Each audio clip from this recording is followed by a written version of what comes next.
de la sociedad civil.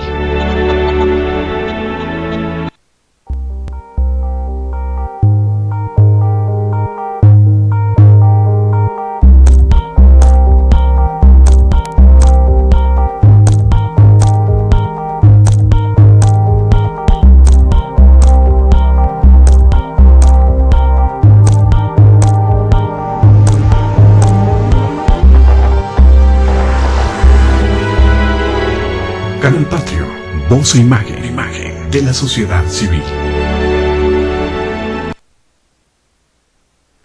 Hola, ¿qué tal? Buenas tardes. Soy Jesús Zapata en su programa Gestión Social. Los saludamos en este martes 24 de junio de 2014. El día de hoy con la muy grata presencia del doctor en Ciencias Sociales, José Carlos Melesio Nolasco, a quien le damos la más cordial de las bienvenidas. Muchas gracias. Carlos, bienvenido. Muchas gracias por la invitación. Es la primera vez que estás con nosotros y yo espero que sea el principio de una presencia tuya con nosotros aquí en el programa. Carlos, tú tienes muchos años en el área de historia del Instituto Nacional de Antropología e Historia, que son dos campos, la parte de la antropología y la parte de historia. Y además tú eres investigador. Además de investigador en el INA, eres también una persona muy ligada al CIDEM, allá en Cuernavaca, Morelos. Ya también es parte de tu historia. Al Centro de Investigación y Docencia en Humanidades del Estado de Morelos, sí, doy clases ahí también. Sí. Torturo gente. Les hago pensar, trataré de hacerlos pensar. Pero bueno. Fíjate que esto que acabas de decir, qué importante es. El que logremos pensar. Claro. Se dice fácil, pero en la práctica, desde preescolar hasta posgrado, claro, yo creo que es algo que necesitamos impulsar más. El día de hoy nos has preparado un tema que además tiene muchas aristas. El México contemporáneo. Identidad, fútbol, del cual no nos podemos desprender en este momento por el Mundial, y política. Claro. ¿Por dónde quieres empezar? Pues mira, empezaré por contarles algo que a veces a mí me impresiona, y siempre se lo digo a mis alumnos y a mis amigos. Yo llevo más de 30 años de estudiar México.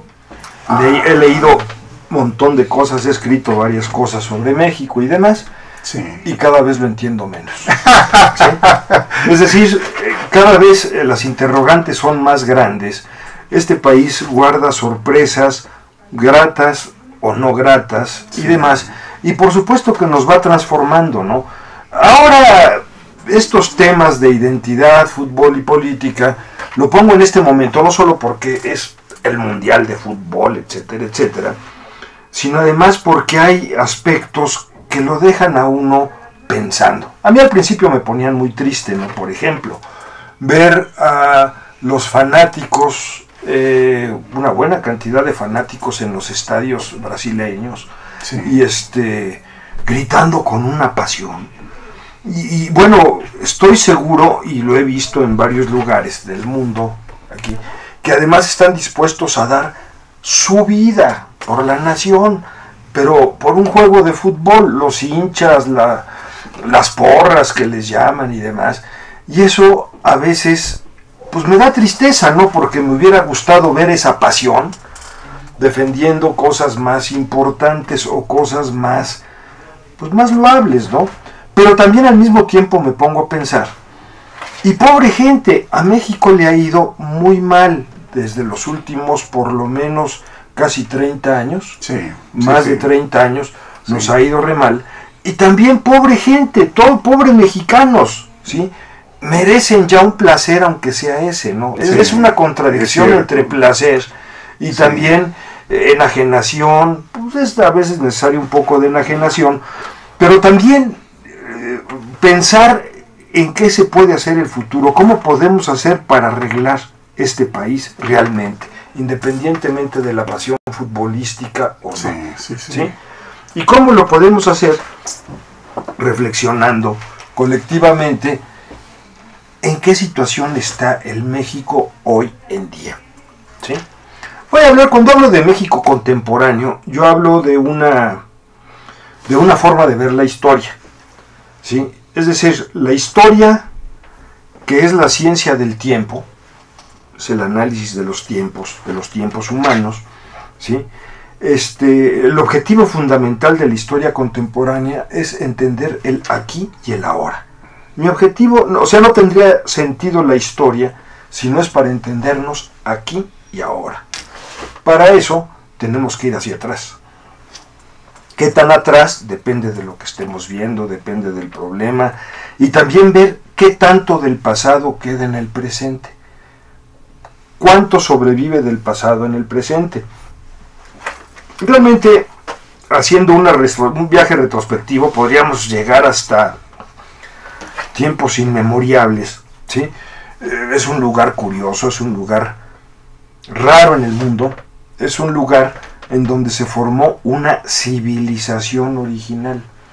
Y en el planeta Tierra solo hay 5 lugares que ocurrieron este extraño fenómeno, ¿sí?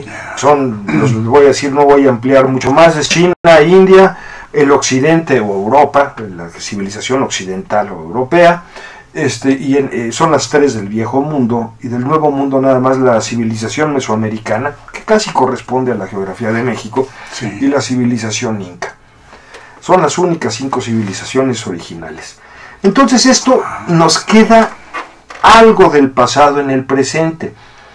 No lo notamos y a veces renegamos de ello, pero por ejemplo, ahora sí que verdaderamente somos hijos del maíz.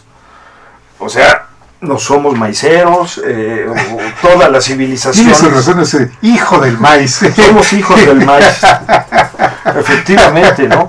Porque es una zona, es un elemento cultural muy importante que ha hecho durante siglos la vida social en este lugar geográfico, ¿no? Sí. Y es muy importante. Y tenemos una serie de digamos, herencias del pasado que muchas veces no las conocemos o no somos conscientes de ellas. Por ejemplo, la manera de hablar. No estudiamos. Pero la manera de hablar. Hablamos el castellano. Fue una lengua impuesta por la conquista, ¿sí? Pero lo hablamos de una manera muy especial. Por ejemplo, lo hablamos de una manera poco directa.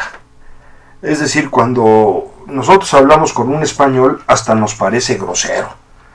Porque es habla y a lo que dice. Ya. Y nosotros nos impacta así, es un tipo muy grosero o algo así. Y nosotros, sí. buenas tardes, empezamos con una serie de deferencias y a decir las cosas así como de una manera sutil. Sí. De una manera sutil e indirecta, ¿no? Bueno, hay unos que dicen que ese es el lenguaje del sumiso, que nos acostumbramos a hablar así porque fuimos esclavos o lo que sea. ¿Ya? No, es el mundo náhuatl. El náhuatl es una lengua un tanto metafórica, se habla indirectamente, y entonces lo que hablamos es un castellano nahualizado. Ya. Es otra interpretación, ¿no? Pero bueno, ¿pero esto es genético en los mexicanos? Pues es de educación, ¿no? La cultura nunca puede ser genética. La cultura es una de las expresiones humanas, o es, yo diría, la expresión humana más importante, más evidente, la que nos diferencia del resto de las especies. Porque después de todo somos animalitos, tan animalitos como los ajolotes o lo que sea. Nuestro objetivo es nacer, crecer, reproducirnos y morir. Y así sucesivamente, igual que cualquier otro animal. Pero claro que tenemos estrategias diferentes. Y para eso usamos lo que se llama cultura, que es para resolver nuestros problemas de la vida cotidiana y que nos diferencia como especie. Sí. Entonces, la cultura no se hereda. La cultura se adquiere porque también somos animales sociales, en la sociabilización. Es decir, pensemos, por ejemplo, ¿qué objeto tendría el lenguaje si no es el comunicarnos con los demás? Entonces, sí. Entonces, fíjate, Carlos, a propósito de la comunicación internacional, el francés ¿sí? es un idioma que es tan claro, así como tú dices, tan directo, que los grandes documentos, los tratados, los grandes documentos internacionales se redactan en francés. Sí. No en inglés. El inglés es el idioma comercial, Sí. pero para los documentos, para los tratados entre países, el francés. Pero por ejemplo, para el lenguaje técnico científico es el alemán. Tiene un pensamiento abstracto, directo, impresionante. Pero no me gustaría ahondar tanto ese campo porque ni soy lingüista y yo siempre he respetado mucho a los señores lingüistas y no sé tanto de lenguas. Tengo una embarradita los estudios que he tenido, pero nada más. Pero sí tiene que ver con el tema que estás hablando de cómo somos, cómo es nuestra identidad como mexicanos actualmente. Así es. Y es verdad, no somos directos, contundentes, le damos vueltas a las cosas. Pero es que es una manera de ser, hay muchas lenguas que son así, el chino también es metafórico. El chino es un lenguaje indirecto, con sutilezas, es una manera diferente de ser simplemente, que además no hay ni mejores ni peores, sino hay diferentes. Y además es bueno que haya diferentes, porque de esta manera tenemos más posibilidades de resolver nuestros problemas cotidianos. Es decir, si la vida nos representa un problema y tenemos muchas soluciones para resolver ese problema, esto es mejor que tener una sola. Sí. Entonces es mejor tener muchas soluciones y por eso la pluriculturalidad, la multiplicidad cultural y demás es lo deseable. ¿Sí? Es lo deseable. Pero bueno, sigamos hablando cómo vemos esta cosa, o cómo veo yo más bien esta cosa de cómo se inventa y cómo somos los mexicanos, ¿no? Tenemos pues esos mitos o ese pensamiento de la forma en que hablamos, de que somos descendientes de los indios, que no lo somos, pero sí nos influyen, ¿sí?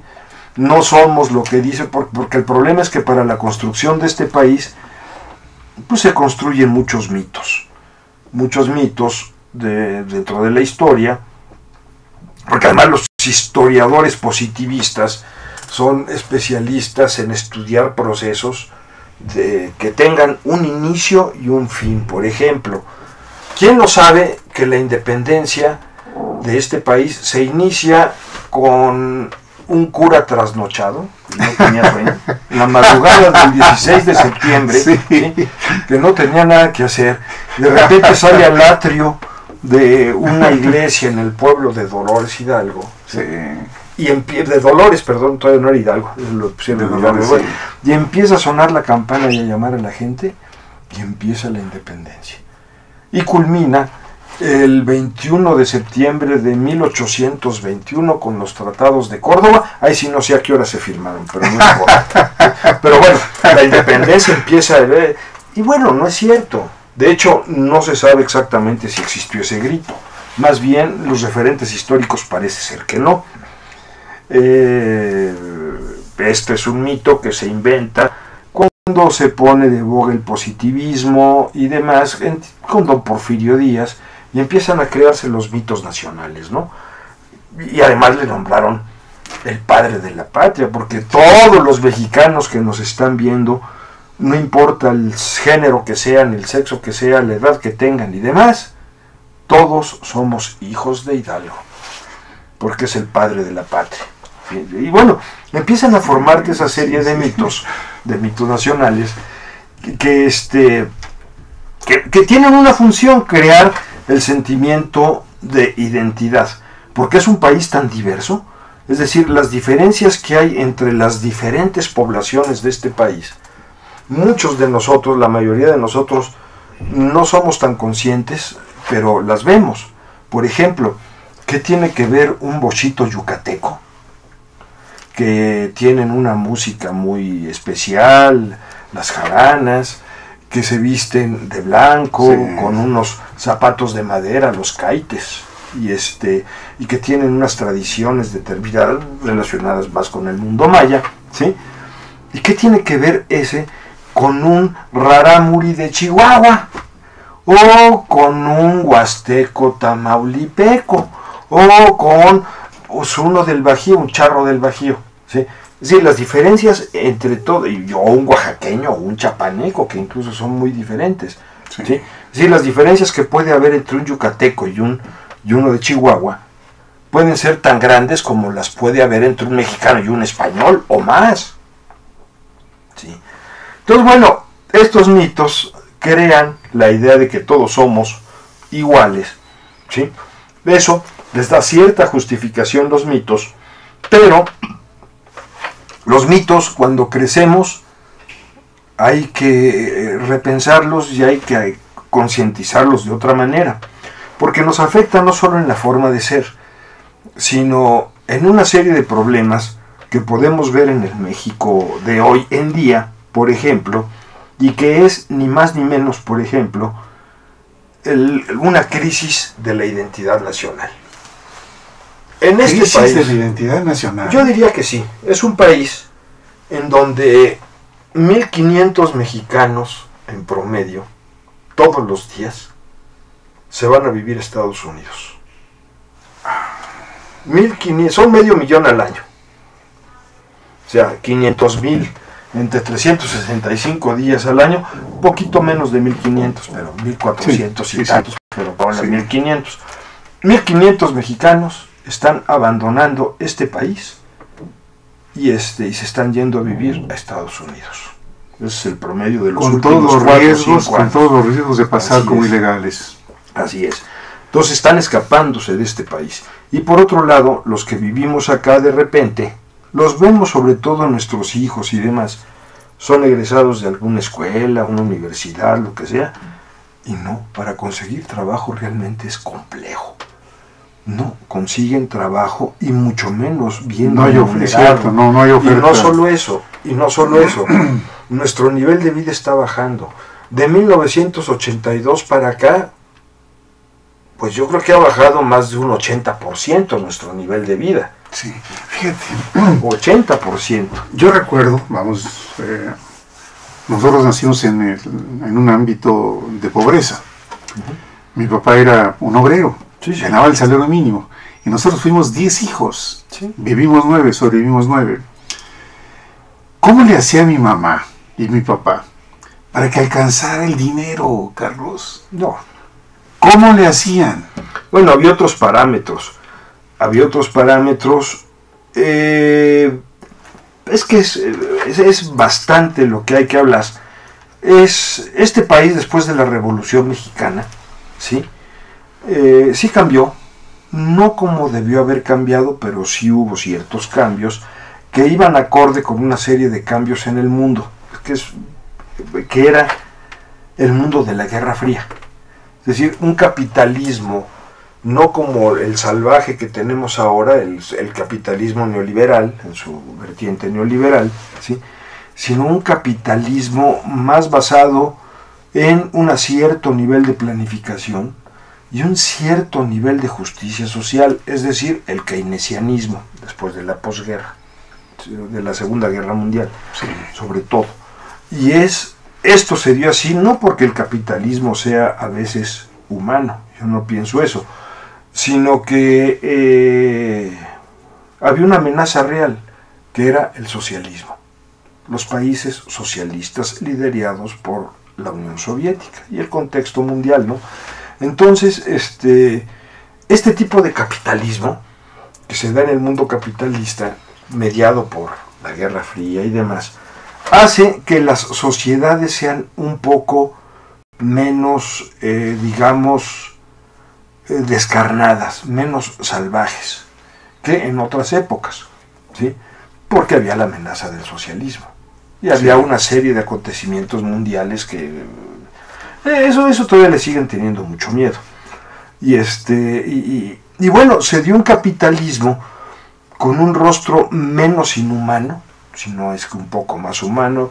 En Estados Unidos se da el welfare state, etcétera, etcétera. Entonces, esto influye también en México para que en todo caso la distribución del ingreso mejorara un poco. No con justicia social, pero exactamente, pero sí que mejorara un poco para todos. Es la época del gran boom demográfico, la época donde se masifica la educación, crecen las universidades como nunca, se crean el Seguro Social y el ISSSTE, y hay una seguridad social importante. Que además, por ejemplo, en el concepto de seguridad social era absoluta y totalmente diferente a lo que hay ahora. Porque la seguridad social se concebía como un todo. Es decir, no solo eran pensiones, salud, sino también eran deportes, y también era tiempo libre, también era viviendo. Prestaciones sociales. Huastepec, que el balneario de Huastepec era del Seguro Social, y era para que los obreros fueran y pudieran nadar en un lugar de lujo. Es verdad. Y demás. Y había actividades culturales. Hay que acordarnos, por ejemplo, tan solo de la Unidad de Independencia aquí en la Ciudad de México para ver lo que era la concepción de seguridad social. Es cierto. Ahí había la unidad habitacional, cívico, exacto. Era habitación, era mejorar las condiciones de vida, que de hecho la Unidad de Independencia todavía hoy en día es un ejemplo de América Latina de cómo se hace algo planificado y bien para la seguridad social. Es cierto. Que por cierto el Seguro Social ya ya se deshizo prácticamente de él. ¿De la unidad habitacional? Claro, ya le están vendiendo a todos los derechohabientes, lo están convenciendo que la propiedad privada es mejor y se está deshaciendo de todo. O sea, ya no hay ese sentido de seguridad social. Y bueno, esto fue lo que pasaba, por eso ganábamos más dignamente antes. Por eso con un salario mínimo que según la Constitución, artículo 123, ¿sí?, tiene que ser el pago necesario para el mantenimiento de todas las necesidades del obrero, su mujer y 3 hijos. De vestido, alimentación, educación, salud, diversión, vivienda, todo. Ahora, eso ya no, ya es de letra muerta, ¿sí? Entonces, por eso hablaba de la identidad, todas estas cuestiones que, es que es muy difícil realmente decir todas estas cosas en un solo programa, porque casi cada tema sería un programa, ¿sí? La seguridad social, la educación. Todo esto se ha deteriorado a partir de 1983 en adelante, más o menos. Sí, lo que un historiador que yo respeto mucho y quiero mucho, Lorenzo Meyer, le llama la segunda muerte de la Revolución Mexicana y la muerte definitiva, que culmina con un acto nacionalista de los que ya no se hacen, que fue la nacionalización de la banca, y después la apertura económica y el neoliberalismo a partir de Miguel de la Madrid en adelante, creciendo con Salinas de Gortari y demás. Y bueno, esto han hecho que se deteriore la vida de los mexicanos, y además se empiecen a perder instituciones que le dan cohesión a la sociedad. A partir de esta época, el Estado empieza a achicarse conforme a los principios neoliberales, un Estado que nada más sea observante, vigilante, no activo, que no invierte en economía, que cada vez sea más chiquito, etcétera, etcétera, etcétera, y se ha quitado de muchas atribuciones que antes tenía, que eran obligaciones, ¿sí? Y prácticamente se han perdido muchas instituciones que daban cohesión social, y esto ha provocado serios problemas sociales. Bastaría ver los últimos años, los últimos 5 o 6 años de la historia de México actual, en donde estamos viendo que probablemente ya empezó una revolución. Hay decenas de miles de muertos, si no es que ya centenas de miles de muertos, ¿sí? Y no nos hemos dado cuenta. Y sin embargo, hay zonas en el país en donde el gobierno federal y estatal no tienen nada que hacer. Zonas en donde gobiernan las organizaciones delincuenciales o narcotraficantes, llámense hay un montón de nombres, ¿no? El cártel del Golfo, el cártel de no sé qué, o los de Michoacán, ¿cómo se llaman? Ponen hasta nombres medio medievales. Legionarios. No eran legionarios, eran templarios. Templarios, ¿no? Templarios. O sea, mucha risa, pero sí. De repente son los que gobiernan allá y son los que sustituyen al Estado. Ellos son los que crean condiciones de seguridad nacional de seguridad local, ellos dan empleo, ellos ayudan a la gente, ellos, si el equipo de fútbol de tal escuela no tiene uniformes, se los regalan los uniformes. Si una señora llega porque se le murió el esposo o lo que sea, le dan trabajo a la señora y le ayudan a pagar el funeral de su esposo, o lo que sea, ¿no? Entonces, sustituye en muchos casos al Estado. Entonces estamos viendo algo inaudito, mezclado con una serie de elementos que realmente son impresionantes, ¿no? Y bueno, en la época cuando nos iba bien, digamos, entre comillas, en el México posrevolucionario, que es la revolución, hay muchas maneras de entenderlo, sería otro tema de programa, pero yo considero que la primera, el clímax de la Revolución Mexicana fue el cardenismo. Ahí el cardenismo fue cuando se pacifica por primera vez el país, ¿sí?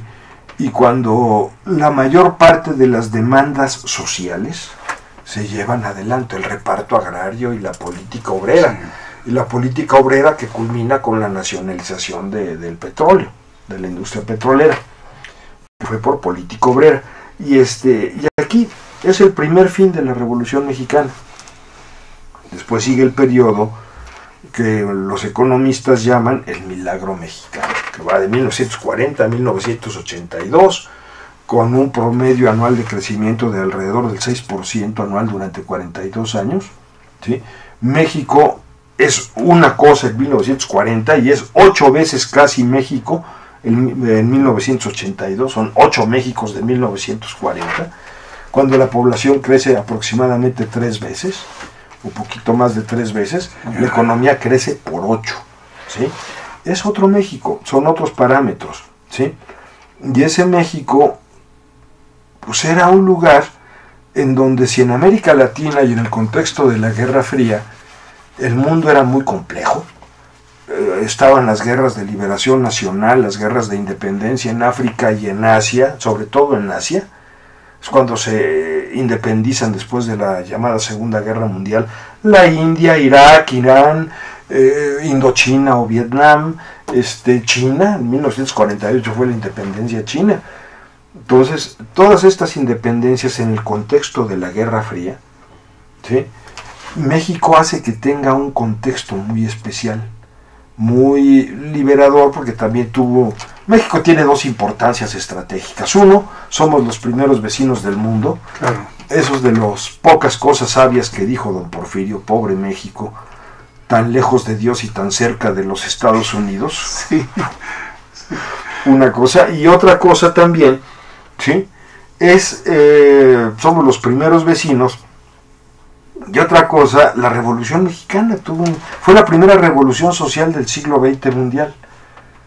Y por la vecindad con Estados Unidos le dio una gran importancia. Y tuvo efectos, no los que se esperaban, pero efectos bastante buenos, en los cuales en estos años que estoy hablando, cuando el mundo estaba convulsionado por la Guerra Fría, etcétera, etcétera, de las identidades nacionales más, digamos, consolidadas y que daban ventajas era la de México, sobre todo a nivel internacional. No recibíamos refugiados políticos de todos lados, empezando por los de la España republicana, con tiempos de Cárdenas, pero después siempre llegaron muchos refugiados y era una ventaja ser mexicano, porque tenías acceso a una gran cantidad de salud pública, de grandes universidades, de centros de educación. Es decir, ser mexicano implicaba muchas ventajas sociales.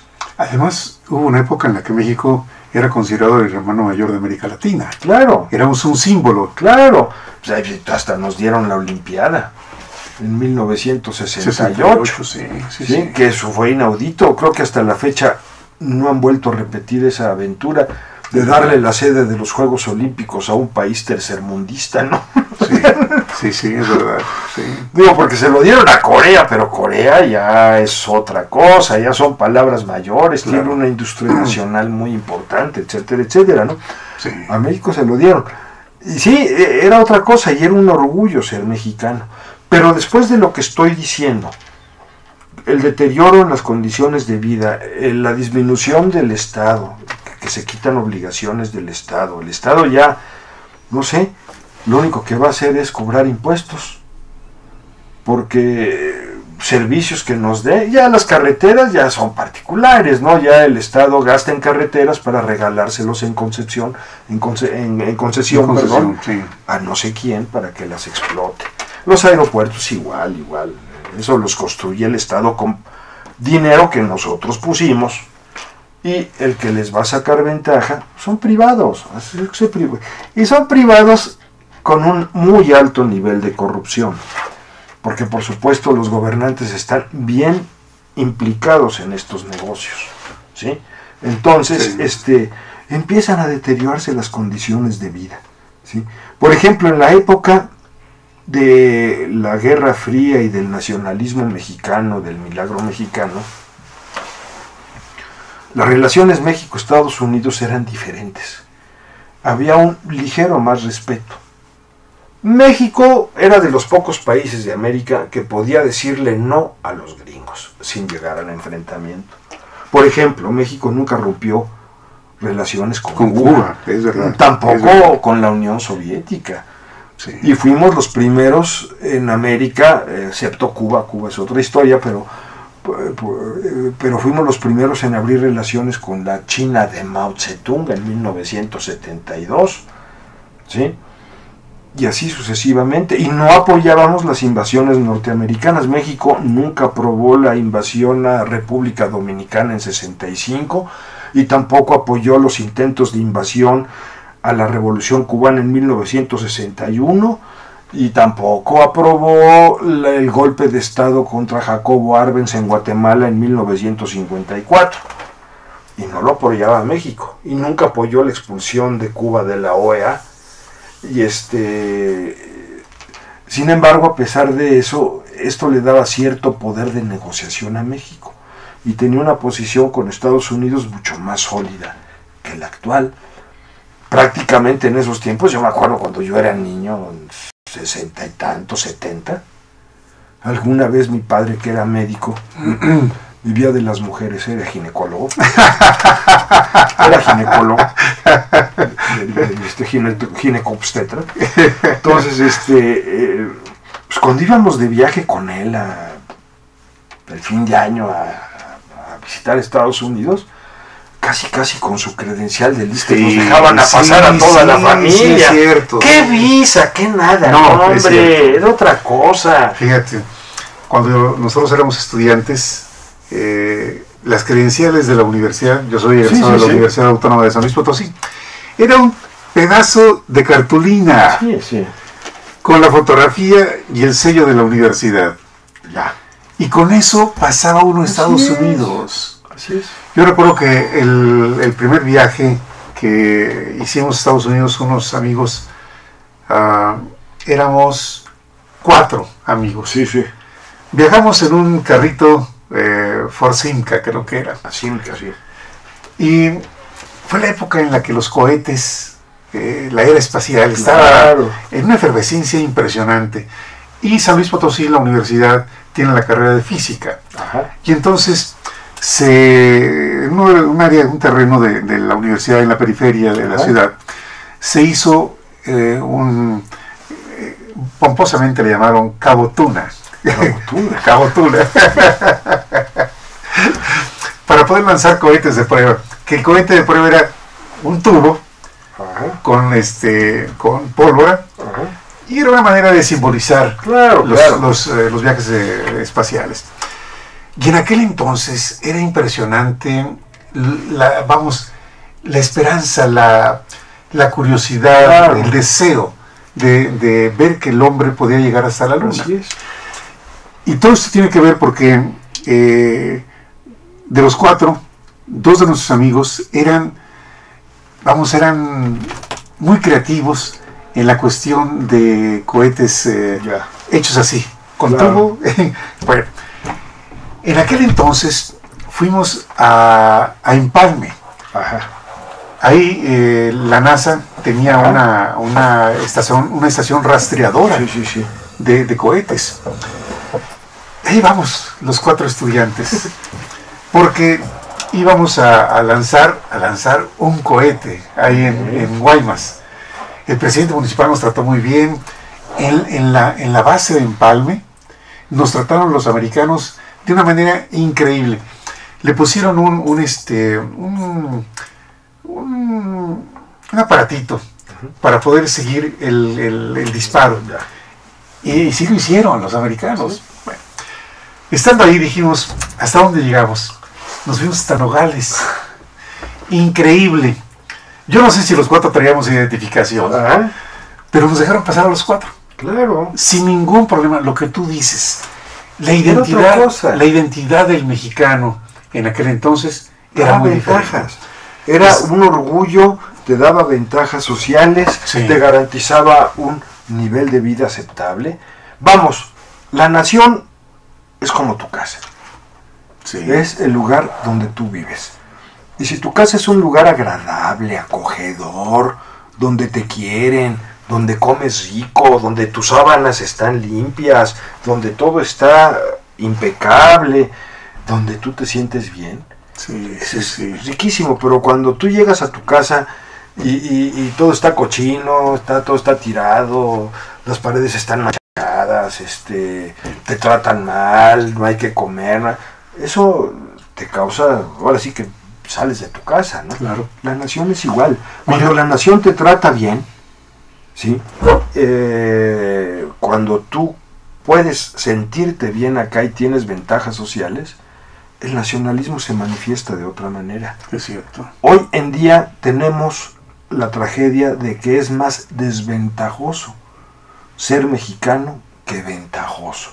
Por ejemplo, el hecho de ser mexicano en Estados Unidos, en lugares como Arizona, es peligroso, te puede costar la vida. Claro que el ser mexicano ya casi se hace un delito allá.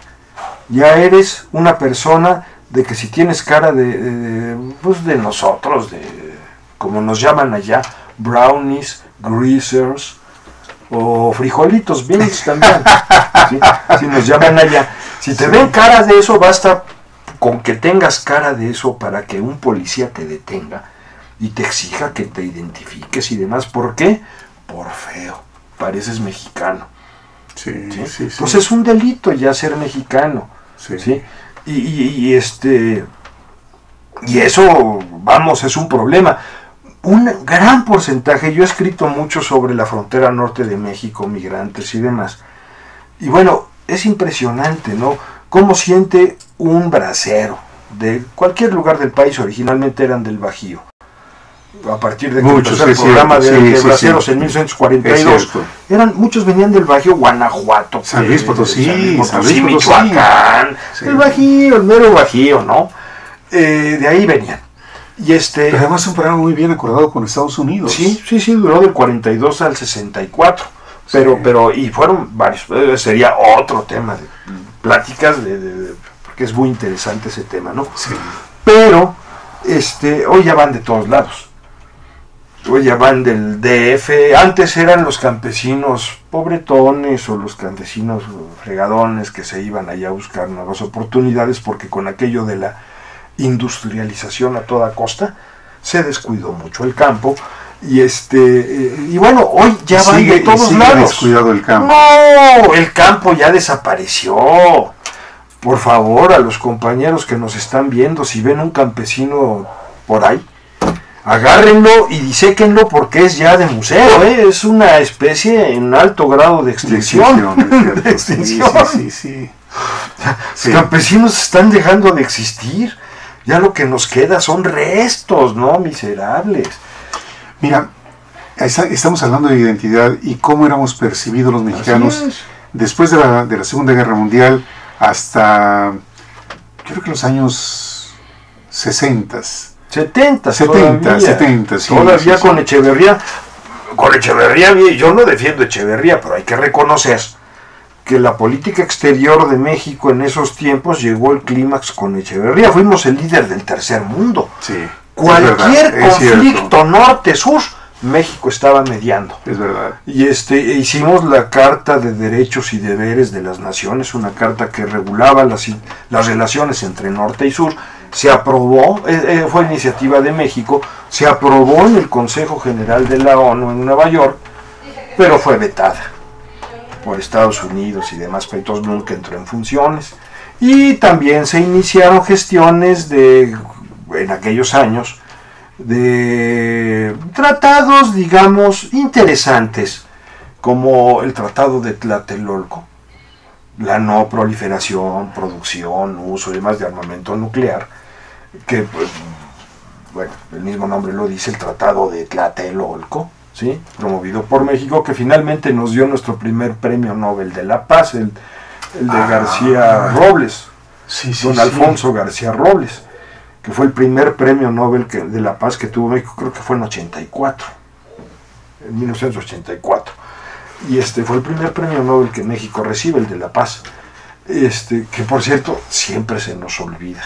Siempre que hablan de premio Nobel, como Televisa es el que manda, pues sí es Octavio Paz. Y todo. Siempre se les olvida Alfonso García Robles. Don Alfonso García Robles, un gran personaje de la política exterior, pero bueno, sí, es verdad. Vamos, ese tipo de cosas eran las que hacía México, ¿sí? Además, mira, yo viví en Ciudad Valle, San Luis Potosí, una parte de mi vida.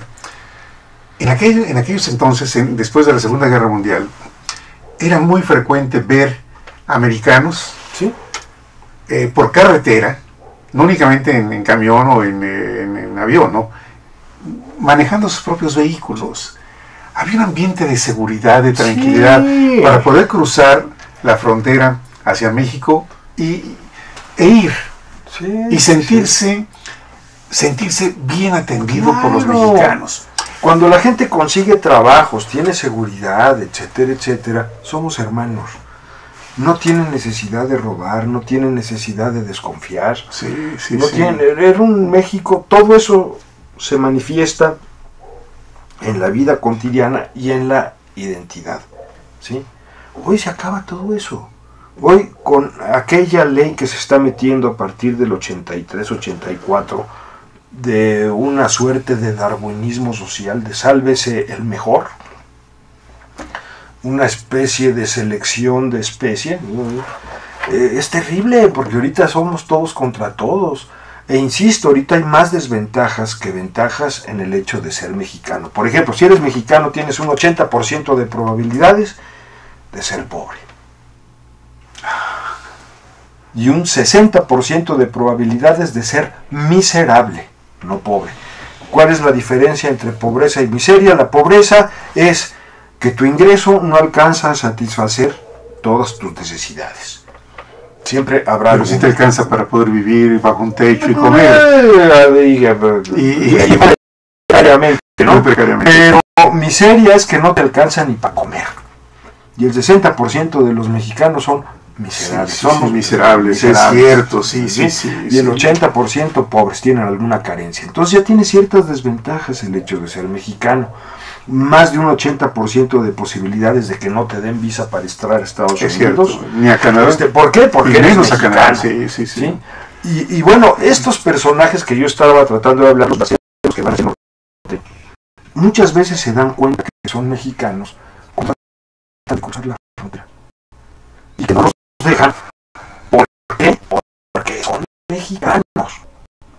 Ese es el único hecho por los cuales no pueden pasar al otro lado a trabajar. Y el otro lado sí los requieren, y sí les dan empleo, y les pagan una miseria para allá, pero una fortuna para acá. Sí, es verdad. Para acá, ¿no? Sí. Entonces, de repente empieza a costar más el hecho de ser mexicano, ¿sí?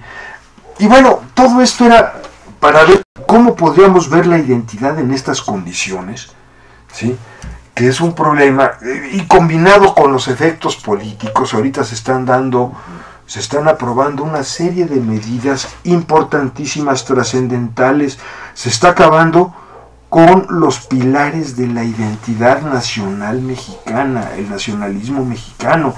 Uno de los ejemplos más importantes que hoy en día lo estamos viviendo es el petróleo.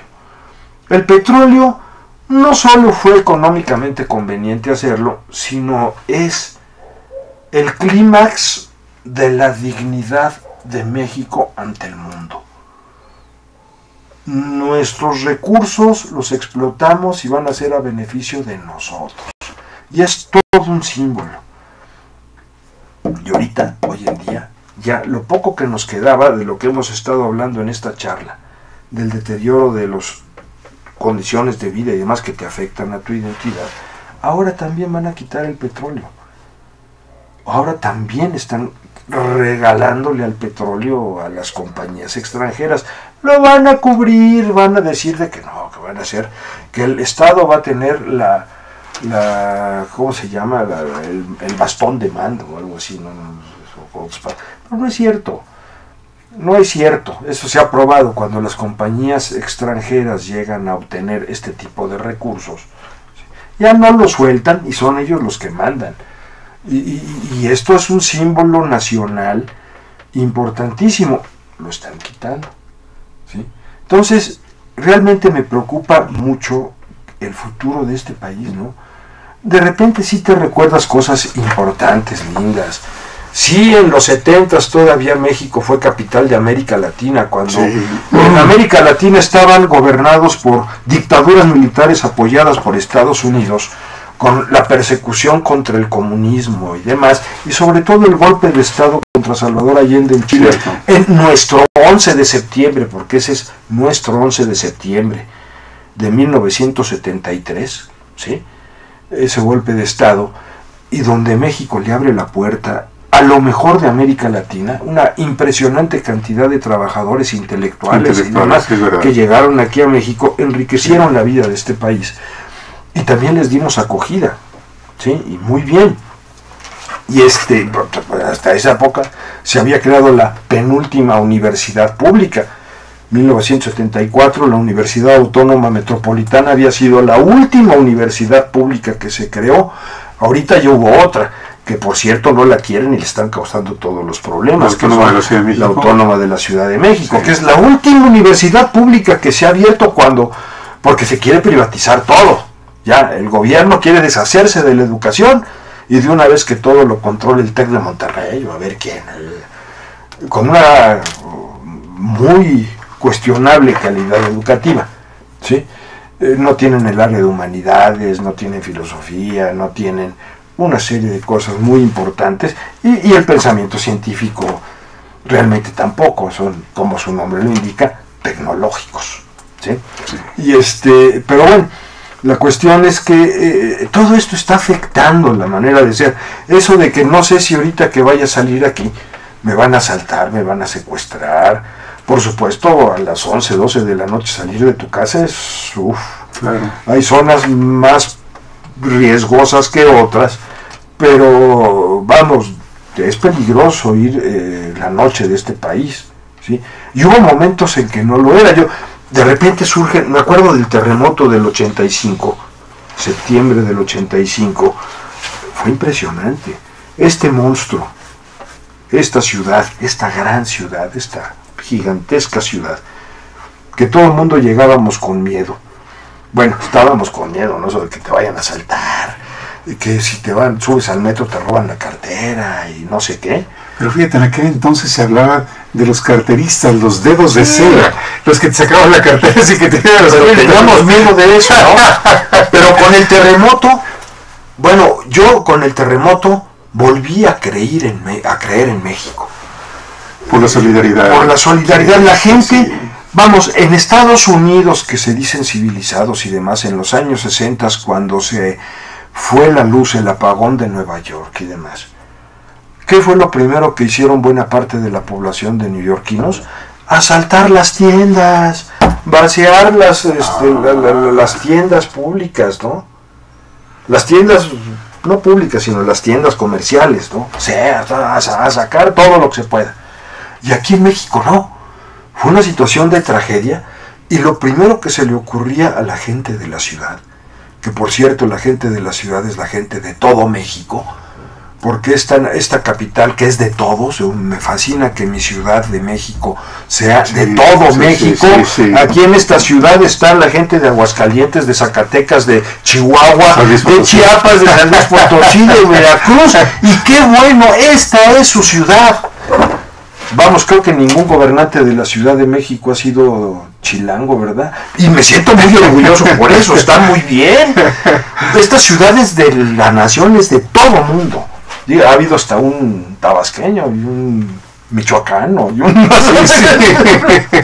Bueno, no sé de dónde era Mancera, no sé de dónde es, y tampoco el Marcelo Ebrard, a lo mejor son chilangos, pero son minoría, no importa.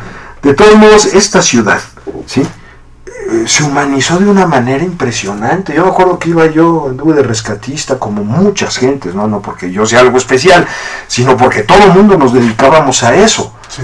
Y de veras que la gente en las calles, aquí en Insurgentes, de donde estuvieras, te ofrecía dinero, comida, aventón, agua. Se te acercaban y ¿qué se te ofrece?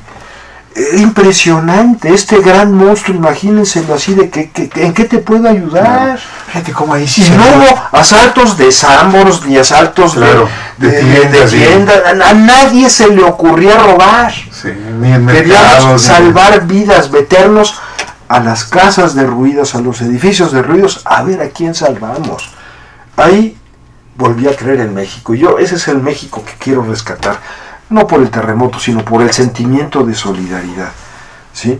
Que luego, por cierto, el nombrecito se lo robaron los gobernantes, porque ahí surge el concepto, digamos, de solidaridad. Luego lo hicieron Plan y Secretaría de Solidaridad, pero bueno, sí, no importa, ¿no? De todos modos, sí, ahorita me preocupa mucho este país, ¿no? Cómo de repente, pues después de todo lo que hablamos de ahorita, ¿sí?, me pongo a ver las manifestaciones nacionalistas del fútbol y digo, ¿cómo ese fervor que la gente presenta, en todo caso, en el fútbol, ¿por qué no lo hacen por la defensa del petróleo? ¿Por qué no lo hacen por la defensa del patrimonio nacional, de la dignidad nacional, de las instituciones que dan cohesión social, la seguridad social, el ISSSTE, el seguro social, etcétera, etcétera, ¿no? Un sistema de salud para todos, ¿sí? Entonces, eso sí verdaderamente me impresiona. Pero al mismo tiempo, paradójicamente, entiendo, la gente está muy sufrida. Entonces de repente un pequeño goce, adelante, Tom. un pequeño goce de que ganó la selección nacional, pues es un gustito. Con compañeros historiadores en el trabajo me decían, ¿no? Un compañero, un historiador muy serio, que yo quiero mucho, me decía, pues yo cada vez que pierde la selección nacional, ese día, no sé por qué, pero estoy de malas. Todo el día estoy de malas. Y cuando gana, pues me pongo contento. No sé explicarlo, dice, pero me pongo contento. Entonces lo pienso, y este es un compañero, un colega investigador que ha escrito libros en contra del régimen, etcétera, etcétera, ¿sí? Es un historiador muy bueno. Y de repente decía, ¿por qué no le das ese derecho a la gente? La gente ya está hasta el gorro de los secuestros, de los narcos, no sé qué, la violencia, etcétera, etcétera. La corrupción. Pues dales chance que un día salgan ahí al Ángel y empiecen a brincar como loquitos para arriba la selección. Sí, es paradójico. Estamos, Isabel, ¿cuántos minutos tenemos todavía, Isabel? A ver qué nos diga ahorita. ¿Cuántos minutos tenemos todavía? 3 minutos. ¿Con qué quieres cerrar? Sabíamos desde antes que un solo programa no es suficiente para todo el tema. Es un tema muy amplio, con muchas aristas, y yo te pido que en tu agenda vayas pensando, estar con nosotros, porque además yo creo que necesitamos recordar muchas cosas de México, entre las cosas malas que ha habido y las sigue habiendo, pero también yo creo que hay que rescatar las cosas buenas. Y yo creo que hay manera de que en el futuro vayamos platicando esto contigo, que tú nos platiques y nos des estas visiones que tú tienes sobre México. Esa es tu casa, además. Muchas ¿Por qué gracias. quisieras redondear el tema? Mira, esta cuestión, ¿no?, de que hay que repensar lo que somos, hay que verdaderamente ser responsables con nosotros mismos, porque no hay que olvidarnos que después de todo, lo que somos, en buena parte también somos culpables, ¿sí? Muchas veces, por ejemplo, dejamos que nos pasen cosas por cosas que hicimos mal. Por ejemplo, no sé, muchos mexicanos estamos convencidos de que el señor que pusieron en la presidencia hoy en día, ¿sí?, compró la presidencia, se la compraron, sobornando. Somos tan pobres los mexicanos que por 2,000, 3,000 pesos tú le das el voto a quien te digan, y ellos lo que tienen ahora de sobra es dinero. ¿Por qué? Porque todo se lo quedan ellos. No hay, la distribución del ingreso en este país es una de las más desiguales del mundo. Sí. Todo lo que les sobra es dinero.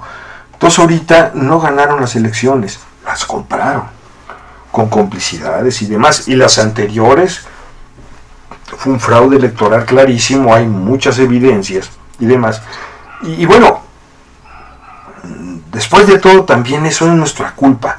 Entonces hay que repensar realmente como hermanos, con el espíritu del 85 de la reconstrucción nacional, con el espíritu de un nacionalismo, digamos, que nos lleve a otros ámbitos, ¿no? A mí me fascinaría, por ejemplo, yo me siento más orgulloso de ser latinoamericano que mexicano. A mí, sinceramente, si me dicen argentino, chileno, uruguayo, paraguayo, colombiano, venezolano, cubano, yo soy eso. Es la tierra de Bolívar y la tierra de vamos, la gran América. Y me gustaría mucho eso, ¿no? Porque yo sí me siento hermanos con todos. Y en México me da mucha tristeza lo que nos está pasando. Es cierto. Y hay que verdaderamente hablar de esto, porque como dijo don Luis González y González, uno de los mejores historiadores que ha existido en este país, después de todo es historia. Todo es historia. Carlos, ¿no sabes cómo te estamos agradecidos? ¿Qué, hombre? Que toda esa Placer estar experiencia aquí. tuya como doctor en ciencias sociales nos la condenses en espacios de 1 hora. Se dice fácil, pero No, yo sé. el trabajo de síntesis es un trabajo mental complicado, no es tan sencillo. Yo sé. Te agradecemos muchísimo tu presencia hombre. por primera vez aquí en Gestión Social. Esta es tu casa. Te pido por favor que vayas por ahí separando tiempo para nosotros. Claro que sí. Nos dará mucho gusto que estés aquí. Estamos de acuerdo. Y además, mi hija Claudia quiere venir la próxima vez que estés en el programa. Estupendo. Carlos, Gracias, Jesús. qué gentil de tu parte. No, hombre. Isabel, muchas gracias. Gracias por Muchas estar con gracias. nosotros. No se vayan, yo regreso con ustedes. Hacemos un breve paréntesis y vuelvo aquí. Gracias. Gracias, Isabel.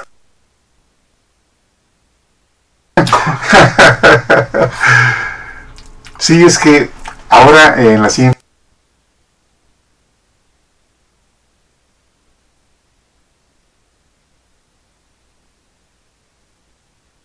Canal Patrio, voz e imagen de la sociedad civil.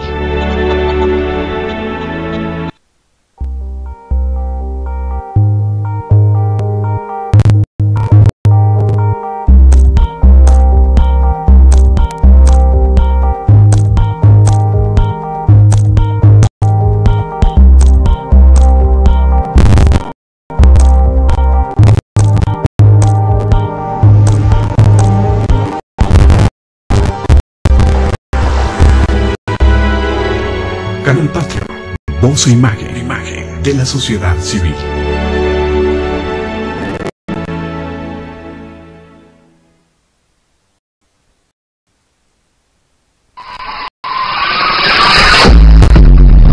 Radio Jungle.